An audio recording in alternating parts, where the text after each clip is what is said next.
Captain Lee Jun-ho wiped the sweat from his forehead as he studied the scanner readings on his command chair. The mining ship Resilient Dawn had been working the outer asteroid belt for 3 months now, and the crew was getting tired. The pay was good, but the work was hard and dangerous. "Captain, I'm picking up something strange on asteroid KX-7741, said Park Minji from her engineering station. Her fingers danced across the control panel as she tried to make sense of the readings. "These energy signatures don't match anything in our database." Lee Jun-ho turned his chair toward her. Park Minji was the best engineer he had ever worked with. If she said something was strange, it was worth investigating. "What kind of energy signatures?" "They look like power cells, but the pattern is all wrong for human technology. And Captain, they're fading fast. Whatever it is, it won't be active much longer." Dr. Kim Hyun looked up from her medical reports at the science station. "Could it be a derelict ship? We're pretty far out here. Maybe someone had engine trouble." Pilot Choi Dae spun around in his seat. "Or maybe it's a trap. Pirates sometimes use fake distress signals to lure mining ships like us. We should be careful." "Lee?" Junyo considered their options. They were supposed to be mining iron and rare metals from the asteroid belt, not investigating mysterious energy readings. But something about this felt important. In his 10 years as a ship captain, he had learned to trust his instincts. "Set course for the asteroid," he ordered. "But keep our shields up and weapons ready. Choi Dae is right to be cautious." The Resilient Dawn changed direction and moved toward asteroid KX-7741. It was a large rock about 5 kilometers across, spinning slowly in the darkness of space. As they got closer, Park Minji's readings became clearer. "Captain, I'm seeing metal debris scattered across the surface. This definitely looks like a crash site." "Any life signs?" asked Dr. Kim Hyun. Park Minji shook her head. "The sensors aren't picking up anything, but there's a lot of interference. We'll need to get closer to be sure." Lee Jun-ho made his decision. "Take us down to the surface. Find a safe place to land near the crash site." The asteroid had very little gravity, so landing was more like a controlled collision. Choi Dae set them down about 200 meters from what looked like the wreckage of a large spacecraft. Through the viewports, they could see twisted metal and strange materials they didn't recognize. "The atmosphere outside is mostly vacuum," reported Park Minji. "We'll need full environmental suits." "Is it safe to go out there?" asked Choi Dae. He was the youngest member of the crew and sometimes worried too much. Dr. Kim Hyun checked her readings. "No radiation signatures that would be dangerous to humans. The wreckage appears to be cold and inactive." Lee Jun-ho stood up and walked to the equipment locker. "Minji and I will investigate the crash site. Hyun, I want you to stay here and monitor." "Our life signs. Dae, keep the engines warm in case we need to leave quickly." "Yes, sir," they all said together. 20 minutes later, Lee Jun-ho and Park Minji were walking across the rocky surface of the asteroid in their environmental suits. The wreckage was even more impressive up close. The ship had been huge, maybe twice the size of the Resilient Dawn. But the design was completely alien. "I've never seen metal like this," Park Minji said over the radio. She knelt down and examined a piece of debris. "The molecular structure looks incredibly advanced. This isn't human technology." "No, it's not," agreed Lee Jun-ho. He was looking at symbols carved into a large piece of hull plating. The writing was elegant, but completely unreadable. "These look like Velkari symbols." Park Minji looked up sharply. "Velkari? The research species from the inner systems? What would they be doing all the way out here?" The Velkari were known throughout human space as brilliant but cold scientists. They studied everything with ruthless efficiency but showed little emotion or compassion. Most humans found them difficult to work with because they treated other species like interesting specimens rather than equals. "Let's find out," said Lee Jun-ho. "Look for a way inside." They found an opening where the hull had been torn apart in the crash. Lee Jun-ho activated his helmet lights and climbed through the gap. Inside, the ship was a maze of corridors and chambers. Everything was built for beings taller and thinner than humans. "Captain, over here," called Park Minji. She had found what looked like the ship's main laboratory. Banks of computers lined the walls, most of them dark and broken, but a few were still showing faint displays. Lee Junho activated his universal translator and tried to read the Velkari text on the screens. The translation was rough, but he could understand enough to get worried. "These are research logs," he said slowly. They were transporting something alive. "Multiple specimens for experimentation?" "Specimens of what?" Before Lee Junho could answer, they heard a sound that made their blood freeze. It was low and rumbling, like a growl, but it came from somewhere deeper in the ship, and it sounded like it was in pain. "Did you hear that?" whispered Park Minji. Lee Junho nodded and drew his sidearm. "Stay close and be ready to run." They moved deeper into the ship, following corridors lit only by their helmet lamps. The growling sound came again, weaker this time. Lee Junho realized they were moving toward the cargo hold. The door to the cargo hold was partially blocked by debris, but they managed to squeeze through. What they found inside changed everything. In the center of the large chamber was a massive creature, unlike anything Lee Junho had ever seen. It was the size of a small vehicle, with dark fur that seemed to absorb light. Crystalline spines ran down its back, and its claws looked like they could cut through steel. But the creature was clearly dying. Deep wounds covered its body, and one of its legs was bent at an unnatural angle. Its breathing was labored and painful to watch. But what made Lee Junho's heart skip was what he saw next to the dying creature. 3 small forms, barely moving, huddled against their mother's side. Cubs. Babies. They were tiny compared to their mother, but they had the same dark fur and crystal spines.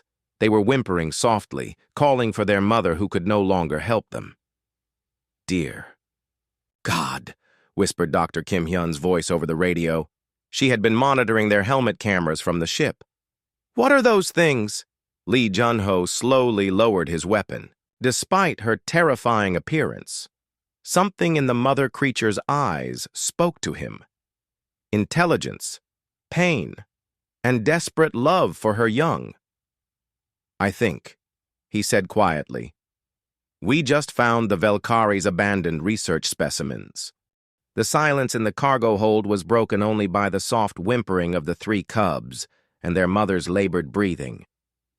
Lee Junho stood frozen, staring at the massive creature before him. Even wounded and dying, she was the most dangerous-looking being he had ever encountered. "Captain, we need to get out of here." Choi Dae's voice crackled through the radio from the ship. "Those things are shadow maws. I just ran the image through our database. They're from Nix Prime, one of the most dangerous death worlds in the galaxy, Park." Minji took a step backward, her hand moving to her sidearm. "Death world predators? Captain, maybe we should listen to Dae." But Dr. Kim Hyun's voice cut through their fear. "Look at her eyes. Really look at them." Lee Junho did as she suggested. The mother creature's eyes were large and dark, but there was something unmistakably intelligent about them. When she looked at him, he felt like she was seeing right into his soul. She wasn't looking at him like he was prey. She was looking at him like she was asking for help. "She knows we're here," he said softly. "And she's not attacking." "Maybe because she's too weak to attack," suggested Park Minji.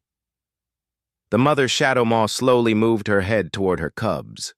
One of them, the smallest, was barely breathing. She made a soft sound, almost like a purr, and gently nudged the tiny creature with her nose.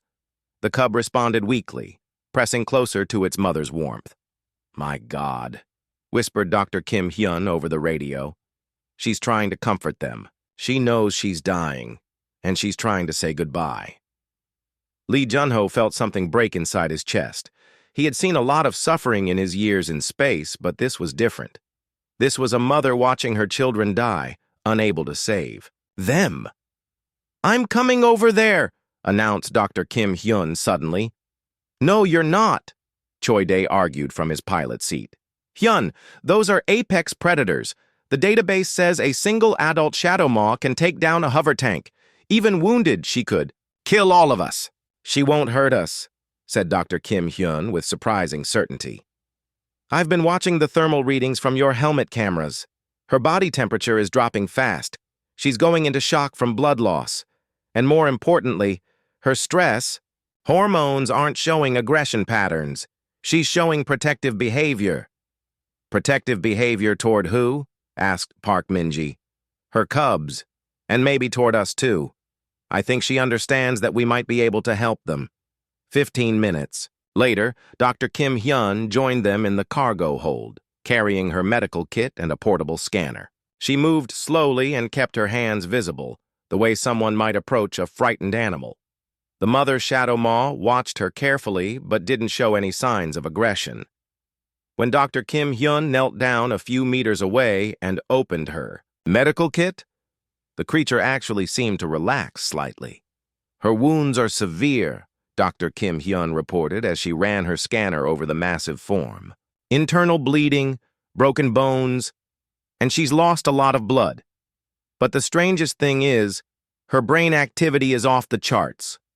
The level of neural complexity I'm seeing suggests intelligence at least equal to humans, maybe higher. An intelligent apex predator, muttered Park Min-ji. That's somehow worse, not better. Dr. Kim Hyun slowly reached out toward the smallest cub. The mother shadow maw tensed for a moment, then seemed to understand what the human was trying to do. She carefully nudged the tiny creature toward Dr. Kim Hyun. She's letting me examine her baby, Dr. Kim Hyun said in amazement. A wild predator is trusting me with her offspring. The cub was in terrible condition, dehydrated, malnourished, and barely clinging to life. The other two cubs were in slightly better shape, but not by much. How long have they been trapped here? Asked Lee Jun-ho.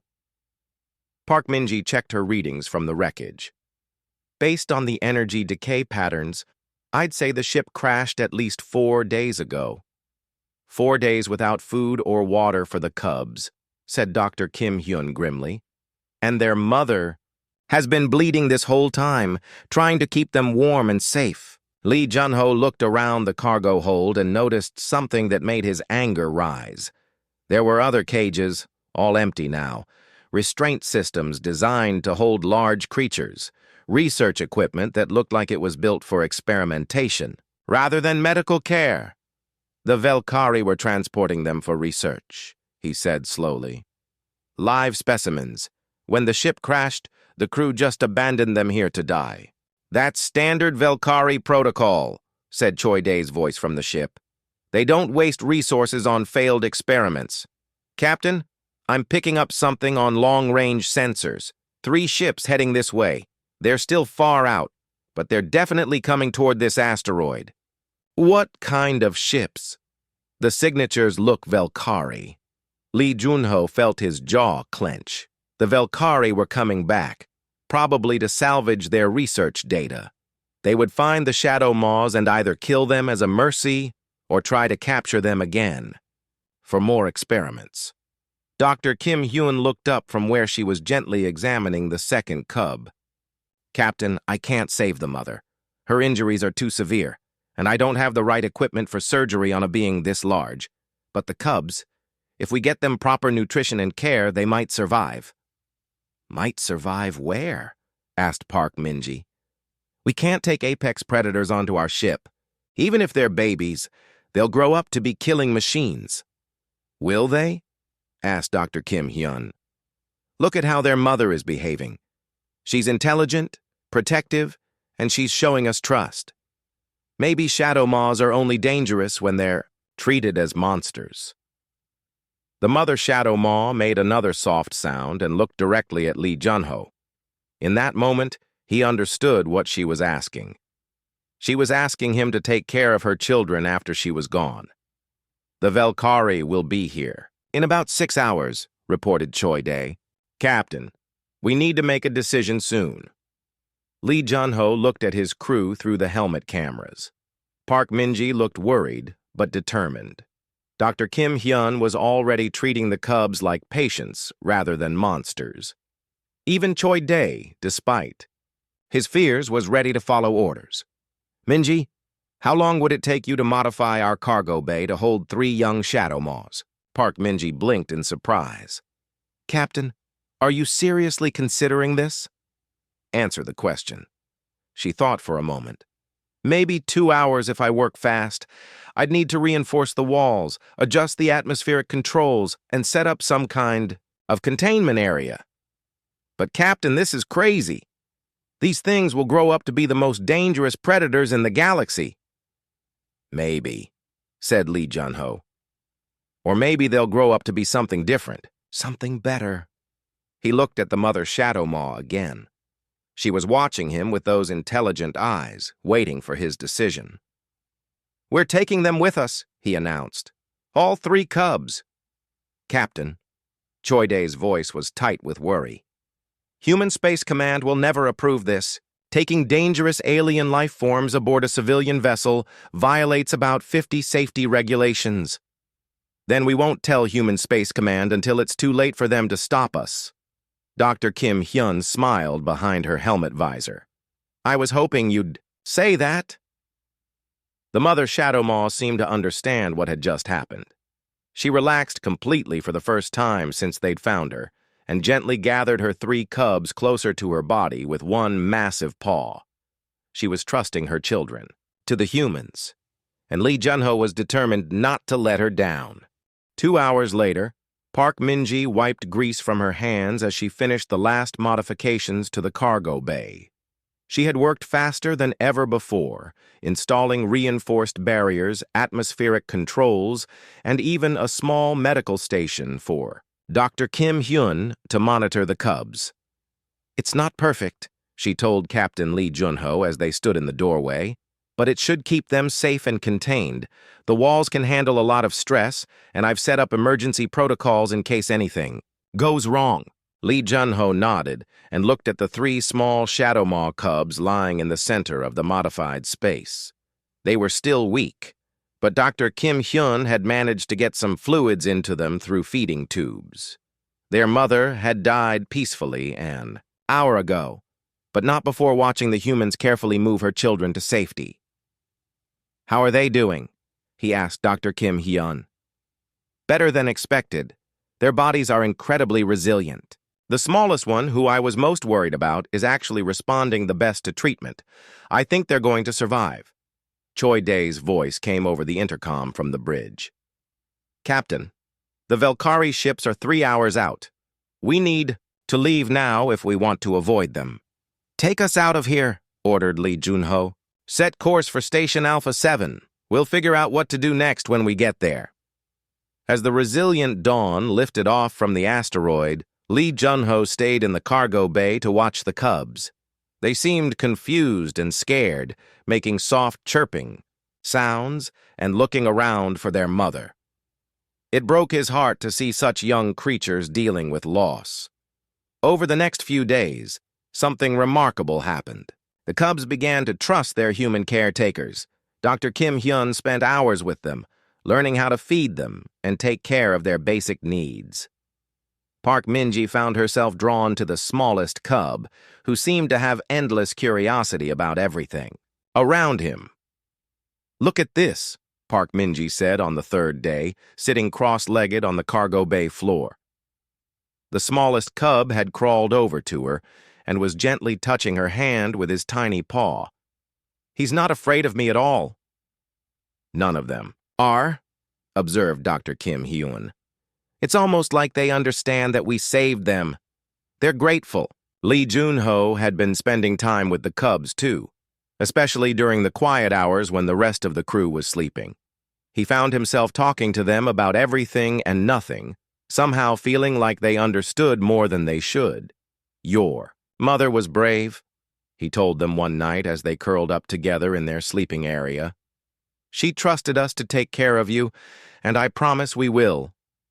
The largest cub, who was already showing signs of being the leader of the 3, looked at him with those same intelligent eyes his mother had possessed. For a moment, Lee Jun-ho could swear the young Shadow Maw was trying to communicate something important. That feeling proved to be right when their peaceful journey was interrupted on the fourth day.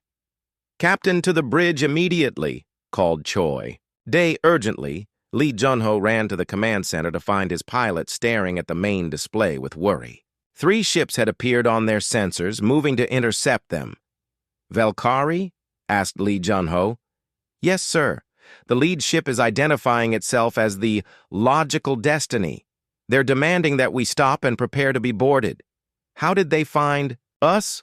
Park Min-ji looked up from her engineering station. "I've been scanning our ship for tracking devices since we left the asteroid. I found 3 of them hidden in the equipment we brought back from the crash site. They've been following us the whole time." Dr. Kim Hyun joined them on the bridge looking concerned. "Captain, if the Valkyrie take the Cubs back, they'll either kill them or use them for more experiments. We can't let that happen." The communication system crackled to life. A cold, emotionless voice filled the bridge. "Human vessel, Resilient Dawn. This is Research Director Vex High of the Logical Destiny. You are in possession of stolen Valkyrie research specimens. Return them immediately or face the consequences." Lee Jun-ho activated the response channel.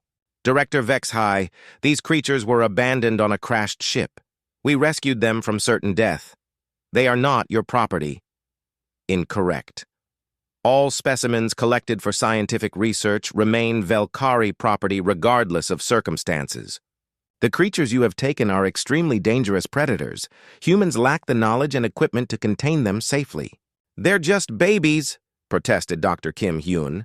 "Babies that will grow into galaxy-class apex predators. Your species has a history of emotional decision-making that endangers galactic stability. Stand down and prepare for boarding." Choi Dae looked at his captain. "Sir, they have us outgunned 3-1. If we try to run, they'll destroy us." Lee Jun-ho was about to respond when something unexpected happened. An alarm began sounding in the cargo bay, not a danger alarm, but the proximity sensor they had installed to monitor the Cubs. "They're moving around more than usual," reported Park Min-ji, checking her readings. "All 3 of them are agitated about something." Dr. Kim Hyun frowned. "That's strange. They've been very calm since we started taking care of them. What could be making them upset now?" The answer became clear when the Valkyrie began their boarding approach. As soon as their ship got within a few kilometers of the Resilient Dawn, the Cubs began making distressed sounds that could be heard throughout the human vessel. "They know," said Lee Jun-ho suddenly. "They can sense the Valkyrie approach. They remember what those aliens did to them and their mother?" "That's impossible," said Choi Dae. "How could they know?" Dr. Kim Hyun was already running toward the cargo bay. "I'm reading massive changes in their brain activity. Captain, I think these Cubs might have abilities we don't understand." When she reached the cargo bay, she found all 3 Cubs huddled, together in the center of the space, looking directly at the wall that faced toward the approaching Valkyrie ships. They were making sounds she had never heard before, almost like they were communicating with each other. The largest Cub suddenly looked directly at her and made a different sound, softer, but somehow urgent. "Captain," Dr. Kim Hyun called over the intercom, "you need to get down here. I think they're trying to tell us something." When Lee Jun-ho arrived, he found the 3 Cubs arranged in a protective formation, with the largest in front and the 2 smaller ones behind him. They looked like they were ready to fight, despite being barely a month old. "They want to protect us," he realized. "They think we're their family now, and they want to help defend the ship." The Valkyrie boarding shuttles were now only minutes away. Lee Jun-ho looked at the 3 young Shadow Maws and made a decision that would change everything. "All right, little ones," he said softly. "Let's show the galaxy what humans and Shadow Maws can do when they work together." The Valkyrie boarding shuttle attached to the Resilient Dawn with a metallic clang that echoed through the ship. Lee Jun-ho stood in the main corridor with his crew, watching the airlock cycle as their uninvited guests prepared to come aboard. Behind them, the cargo bay doors were sealed, but everyone could hear the Cubs making agitated sounds. "Remember," Lee Jun-ho said quietly to his crew, We don't hand over the cubs to anyone, no matter what they threaten us with. The airlock opened, and 6 Velkhari soldiers stepped through. They were tall and thin, with pale skin and large eyes that seemed to look right through the humans. Their leader wore the symbols of a research director and carried a neural scanner that hummed with energy. "I am Research Director HFY," the alien announced in perfect but emotionless human speech. "You will immediately surrender the stolen specimens to our custody." "They're not specimens," said Dr. Kim Hyun firmly. "They're living beings with thoughts and feelings. And they're not stolen. We rescued them from your crashed ship." HFY tilted his head slightly, the way someone might look at a particularly interesting insect. "Humans continue to apply emotional concepts to scientific matters. The creatures you have taken are dangerous predators. Our research data shows that adult shadow maws have destroyed entire colonies." "These aren't adults," protested Park Minji. "They're babies who just lost their mother." "Irrelevant. Shadow maw cubs reach dangerous size within months. Your ship lacks proper containment systems. You are endangering yourselves and potentially the entire sector." Lee Junho stepped forward. "Director, those cubs have been living peacefully on our ship for 5 days. They haven't shown any aggressive behavior toward us. Maybe the problem isn't with the shadow maws. Maybe it's with how other species treat them." "Incorrect reasoning. Shadow maws are apex predators from a death world. Their nature cannot be changed by temporary peaceful behavior. That's when something unexpected happened." The cargo bay doors suddenly opened, and the 3 cubs appeared in the doorway. They had somehow figured out how to operate the controls, despite being barely a month old. The Velkhari soldiers immediately raised their weapons, but the cubs didn't attack. Instead, they walked slowly toward the humans and positioned themselves between Lee Junho's crew and the alien intruders. The largest cub, despite being only the size of a large dog, stood directly in front of Lee Junho and made a low rumbling sound. It wasn't aggressive, but it was clearly a warning to the Velkhari to stay back. "Fascinating," said HFY, raising his neural scanner. "The specimens are displaying protective behavior toward their captors. This suggests a level of social bonding we had not previously observed." "They're not captors," said Dr. Kim Hyun, angrily. "We're their family now, and they're protecting us because they know you're a threat." The smallest cub, the one Park Minji had been caring for, moved to stand beside her leg. When one of the Velkhari soldiers took a step forward, the tiny creature bared its teeth and hissed. Park Minji placed her hand gently on its head. "It's okay, little one," she said softly. "I won't let them hurt you." HFY studied his scanner readings with growing interest. "The neural activity patterns are unprecedented. These specimens are demonstrating cognitive abilities far beyond what our previous research indicated." "Maybe that's because your previous research involved torturing them," said Lee Junho coldly.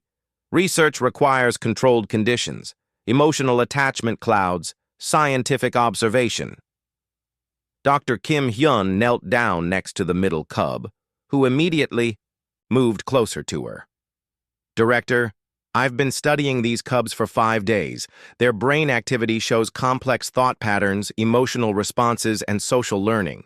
They're not just predators, they're intelligent beings capable of forming relationships. Intelligence does not eliminate danger. It potentially increases it. Or it creates the possibility for understanding," argued Lee Junho. "These cubs have been living on our ship, around humans, without a single incident of violence. They play, they learn, they show affection. That doesn't sound like mindless killing machines to me." HFY adjusted his scanner settings. "The data I am collecting will be valuable for future research. However, the specimens must be returned to proper containment facilities." He gestured to his soldiers, who began moving forward. But as they did, something remarkable happened. The cubs didn't attack the Velkhari. Instead, they moved closer together and began making a sound none of the humans had heard before. It was a harmonious humming, almost like singing. The three cubs were perfectly synchronized, creating a complex pattern of sounds that seemed to fill the entire corridor. "What are they doing?" asked Choi Dae in amazement. Dr. Kim Hyun was watching her scanner in shock. Their brain activity is off the charts, and the sound waves they're producing are in frequencies I've never seen before.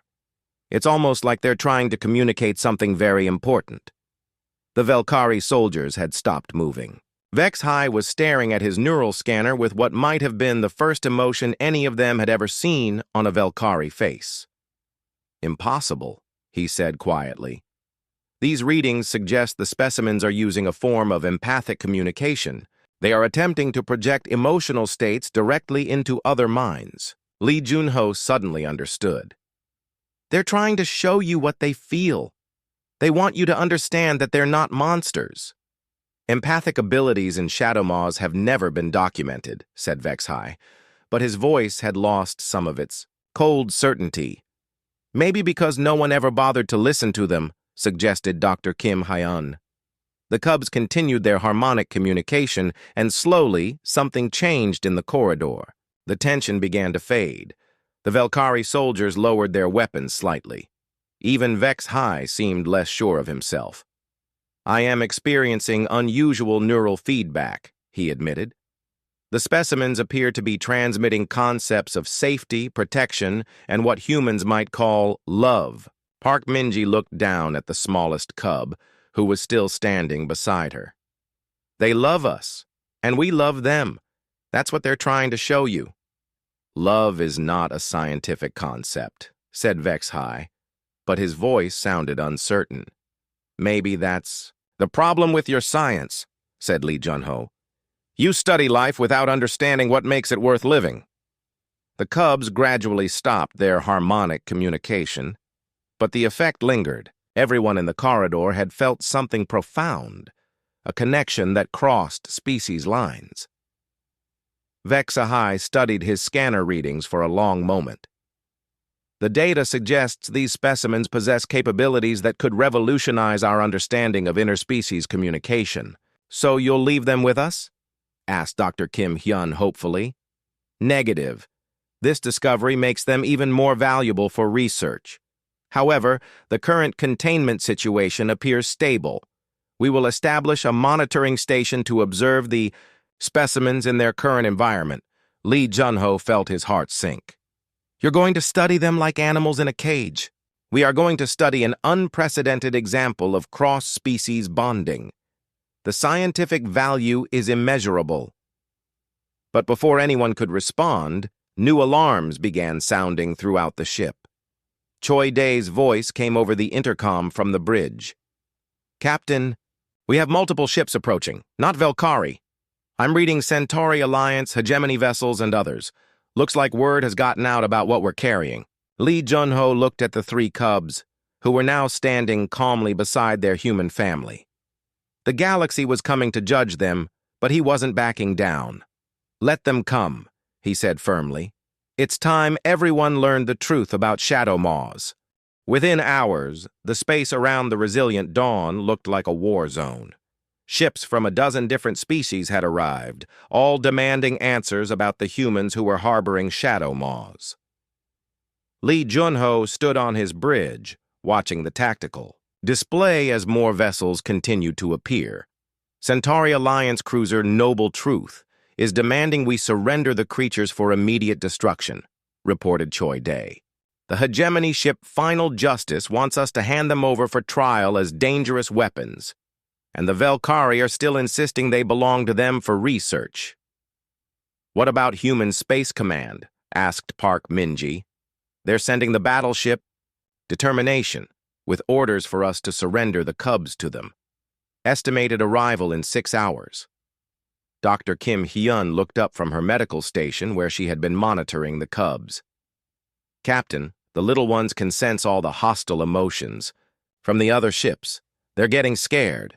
Lee Junho activated the ship-wide communication system. "This is Captain Lee Junho of the Resilient Dawn to all vessels. I will address your concerns, but I will not negotiate under threat. Lower your weapons or this conversation is over." A harsh voice crackled through the speakers. "This is Admiral Orcs of the Centauri Alliance. Human, you are harboring 3 of the most dangerous predators known to galactic civilization. Shadow Maws have been responsible for the deaths of thousands across multiple worlds." "These are babies," Lee Jun-ho replied calmly. "They've never hurt anyone. Babies grow into adults. Adult Shadow Maws destroyed Colony Epsilon 12 15 years ago. 300 people died." Dr. Kim Hyun stepped forward. "Admiral, what if I told you that those attacks might not have been unprovoked aggression? What if the Shadow Maws were defending themselves?" "Ridiculous. Shadow Maws are mindless killing machines." "No, they're not." Dr. Kim Hyun activated her scanner displays so all the ships could see the readings. "These cubs have intelligence levels equal to or greater than most spacefaring species. They're capable of complex emotional responses, social learning, and empathic communication." "Empathic communication?" The voice that responded belonged to Ambassador Teth of the Hegemony. "That is impossible. Shadow Maws are beasts from a death world." "Then explain this," said Dr. Kim Hyun. She opened the cargo bay doors and invited the cubs to join them on the bridge. The 3 young Shadow Maws walked calmly onto the command deck and positioned themselves near their human family. The largest, cub, sat beside Lee Jun-ho's chair, while the other 2 stayed close to Dr. Kim Hyun and Park Min-ji. "As you can see, they're not aggressive toward humans.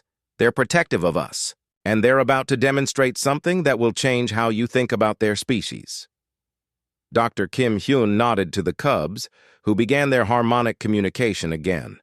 The sound was transmitted through the ship's communication system to all the surrounding vessels. The effect was immediate and dramatic. On ship after ship, crews suddenly felt the emotions that the cubs were projecting: fear, loneliness, love, hope, and a desperate desire for understanding.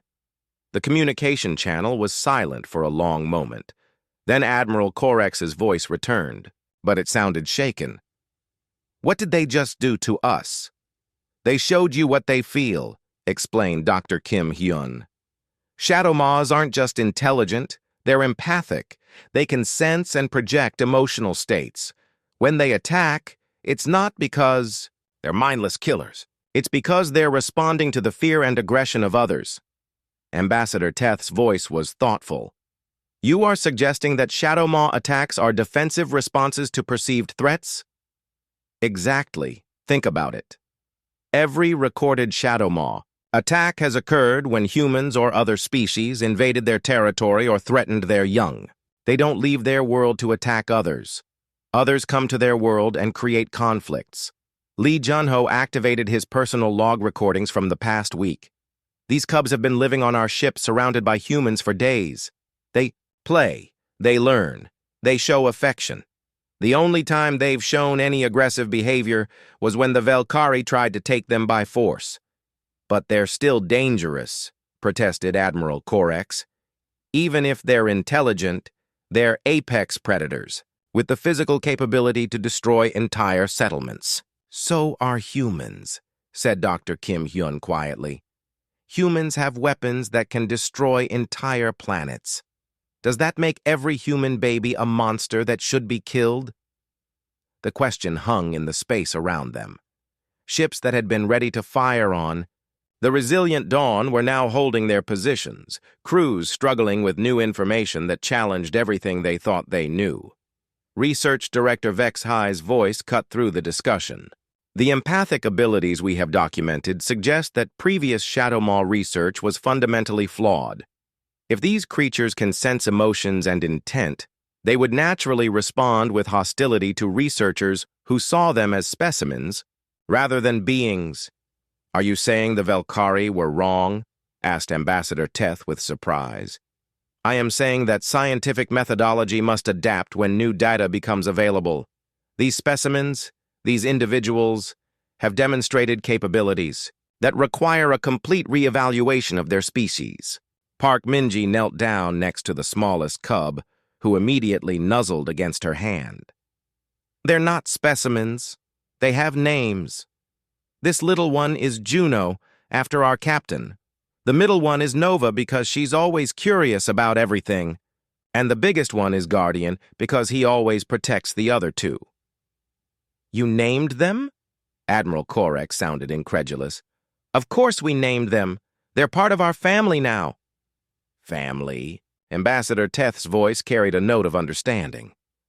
The empathic bond works both ways. The cubs see you as their family and you see them as your children. Yes, said Lee Junho simply, and that's why we're not giving them up to anyone who wants to hurt them or use them for experiments. Choi Day looked up from his navigation station. Captain, I'm getting a priority transmission from Human Space Command. The battleship Determination is 3 hours out, and they have orders to take the cubs into custody. What will happen to them? Asked Dr. Kim Hyun. They'll be studied, tested, and probably kept in secure facilities for the rest of their lives. Command thinks they're too dangerous to be raised by civilians. Lee Junho looked at the 3 cubs, who were now calmly exploring the bridge and showing interest in the various control panels. Juno was particularly fascinated by the navigation display, while Nova kept trying to understand how the communication system worked. Guardian stayed close to Lee Junho, always watching for any signs of danger. They deserve better than a life in cages, he said firmly. They deserve a chance to grow up free, to learn about the galaxy, to maybe even help bridge the gap between their species and the rest of us. And how do you propose to do that? Asked Admiral Korex. Where in the galaxy could 3 shadow maws grow up safely? Lee Junho had been thinking about that question for days. Now, looking at the cubs who trusted him completely, he knew what he had to do. There's only one place where they can learn to be what they're meant to be, he said slowly. We're going to take them home. We're going to Nix Prime. The communication channels erupted with protests and warnings. Nix Prime had been quarantined for centuries. It was considered one of the most dangerous worlds in known space. Captain, said Choi Day quietly, no ship has ever returned from Nix Prime. The automated defense systems left by ancient civilizations destroy anything that gets too close. Lee Junho looked at Guardian, who was watching him with those incredibly intelligent eyes. Maybe those defenses were never meant to keep everyone out. Maybe they were meant to keep the wrong people out. You think the cubs can get us through the defenses? I think they can guide us home. The journey to Nix Prime took 2 weeks, with a fleet of alien ships following at a safe distance. Some wanted to stop the humans, others wanted to witness what would happen when they reached the legendary Death World. The Human Space Command. Battleship Determination had tried to intercept them, but Lee Junho had refused all orders to surrender the cubs. Captain, we're approaching the outer defense perimeter of Nix Prime, reported Choi Day from his pilot station. I'm detecting the energy signatures of the ancient defense platforms. They're powering up. Lee Junho looked at the 3 cubs, who had grown noticeably larger during their journey but were still young and playful. Over the past weeks, they had become true members of the crew. Guardian helped Park Minji with engineering tasks using his incredible strength and problem-solving abilities. Nova assisted Dr. Kim Hyun in the medical bay, showing an amazing understanding of how to help injured crew members feel better. And little Juno had become Choi Day's co-pilot, somehow understanding navigation better than beings who had studied it for years. Guardian, Lee Junho said to the largest cub, we need your help to get home safely. Guardian looked up from where he had been studying the tactical display. He made a soft rumbling sound and walked over to the navigation controls. His paws, though still small, were precise as he began adjusting the course settings. He's changing our approach vector, observed Choi Day in amazement. The new course takes us through what looks like empty space, but the energy readings suggest there's a safe pathway there. Nova and Juno joined their sibling at the controls, all 3 cubs working together to guide the ship through the ancient defenses. The defense platforms, which had destroyed countless ships over the centuries, remained silent as the resilient Dawn followed the path known only to the Shadow Maws. Impossible? Admiral Korex's voice came over the communication channel from his ship, which was following far behind. Those defense systems have been active for over 1,000 years. Nothing gets through them. The cubs know the way, said Dr. Kim Hyun as she watched the three young shadow maws working together. This isn't just their planet, it's their home and their family. The defenses were programmed to recognize them. As they descended through the atmosphere of Nix Prime, Lee Jun-ho saw his first glimpse of the legendary Death World. Instead of the barren wasteland he had expected, he found a planet of incredible beauty. Crystal forests stretched to the horizon, their faceted trees creating rainbows of light. Rivers of pure water flowed through valleys filled with strange but beautiful plants. "It's gorgeous," whispered Park Min-ji. "Why does everyone call this a death world?" The answer came as they landed in a clearing near what looked like a city built into the crystal formations. Hundreds of adult shadow maws emerged from the forest, moving with deadly grace toward their ship. Each one was the size of a small building, with crystal spines that caught the light and claws that could tear through metal. "Captain!" Choi Dae's voice was tight with fear. "We're surrounded by apex predators. If they attack, we don't stand a chance." But the cubs were not afraid. Guardian, Nova, and Juno ran to the airlock, making excited sounds as they waited to be let out. When the doors opened, they bounded out to meet their people, calling out in the harmonic language that Dr. Kim Hyun had first heard weeks ago. The adult shadow maws responded with sounds of joy and welcome. The largest one, a magnificent creature with silver-streaked fur and ancient eyes, approached the cubs with obvious love and relief. "She's their grandmother," realized Dr. Kim Hyun. "Or maybe their great-grandmother. Look at how the cubs are," greeting her. Lee Jun-ho and his crew slowly left their ship, staying close together as they found themselves in the middle of hundreds of deadly predators.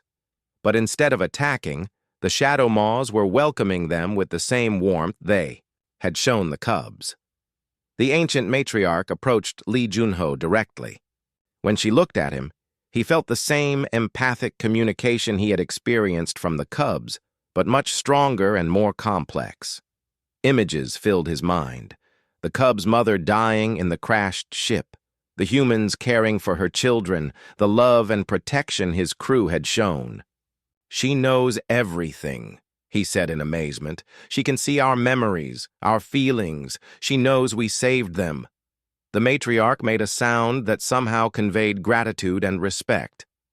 Other shadow maws began approaching, curious about the humans, who had risked everything to save 3 orphan cubs. Dr. Kim Hyun activated her scanners and gasped at the readings. "Captain, I'm detecting technology buried throughout this area. Advanced systems that are still active after thousands of years. This isn't just a planet, it's a vast computer network." "The precursor technology," realized Lee Jun-ho. "The shadow maws weren't just living on this world. They were guarding it." The matriarch seemed to understand his words. She led them deeper into the crystal city, showing them wonders beyond imagination. Chambers filled with information about ancient civilizations, star maps showing pathways through the galaxy that no modern species knew existed, and most importantly, the history of the shadow maws themselves. "They weren't always predators, Dr. Kim Hyun said as she translated the information flowing through the precursor systems. "They were chosen by the ancients to be guardians. Their empathic abilities were enhanced to help them understand and protect other species.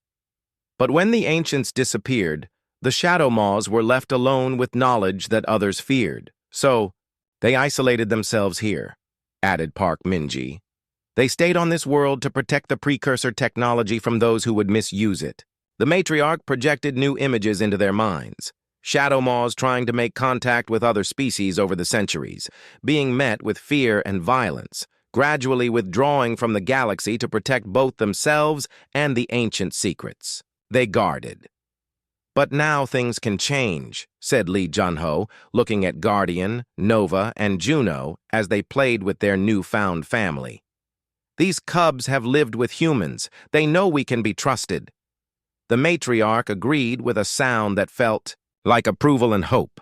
She led them to a chamber where other adult shadow maws were waiting, along with technology that could translate their complex language into forms other species could understand. Over the following days, Lee Junho found himself in the most important negotiations of his life. The Shadow Maws were willing to share their knowledge and rejoin galactic civilization, but only under specific conditions. They wanted guarantees that their young would be safe, that their homeworld would be protected, and that they would be treated as equals rather than specimens. "We can be the bridge," Guardian communicated through the translation system. He had grown even larger during their time on Nyx Prime, but his gentle nature remained unchanged. "We three cubs have lived with humans and Shadow Maws. We can teach both sides to understand each other." When the alien fleet finally arrived at Nyx Prime, expecting to find the humans dead and the cubs wild, they instead found the beginning of a new era. Admiral Corex, Ambassador Teth, and even Research Director Vexhai were invited to meet with the Shadow Maw leadership. The negotiations took weeks, but eventually agreements were reached. The Shadow Maws would gradually rejoin galactic society, sharing their advanced knowledge in exchange for protection of their homeworld and recognition of their rights as a sapient species. Guardian, Nova, and Juno would serve as the first Shadow Maw ambassadors, working with human partners to build understanding between their peoples. 6 months later, Lee Junho stood in the crystal forests of Nyx Prime, watching as Guardian trained with other young Shadow Maws, while Nova worked with Dr. Kim Hyun to develop new medical techniques using precursor technology. Juno was helping Park Minji design ships that could use the ancient navigation methods. The cubs were still his family, but they were also becoming something more. They were the bridge between two species that had spent centuries in fear of each other. "Did you ever think it would turn out like this?" asked Dr. Kim Hyun as she joined him among the crystal trees. Lee Junho smiled as he watched Guardian carefully teaching a human child how to communicate with young Shadow Maws through empathic projection. "When we first found them dying in that crashed ship, I just wanted to save 3 babies. I never imagined we'd end up changing the entire galaxy." "The best changes often start with simple acts of kindness," said Dr. Kim Hyun. As the sun set through the crystal forest, casting rainbow patterns across the ground, Lee Junho reflected on how different the galaxy had become. Where there had once been fear, there was now friendship. Where there had been isolation, there was now cooperation. All because a human crew couldn't walk away from creatures in need, and 3 small Shadow Maws had learned to trust the species that saved them. The galaxy would never be the same.